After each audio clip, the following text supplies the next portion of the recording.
So what's up nga pala mga guys, welcome back to my channel nga pala. For today's video nga pala ay pag-uusapan natin kung gaano kadami ang pinapakain natin sa mga ating mga tandang.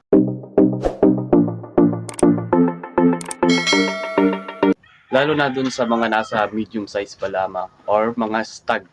Ayan, 6 months to 8 months nga pala. Gaano nga ba kadami?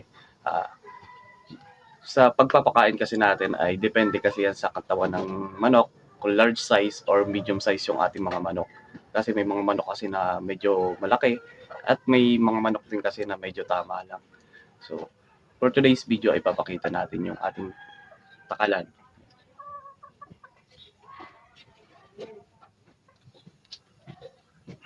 So, ganito nga lang pala kadami yung ating pinapakain sa mga manok. Ayan. Mapa medium or big size na manok, ito lang, ganito lang yung ating pinapakain sa kanila. So, bakit nga ba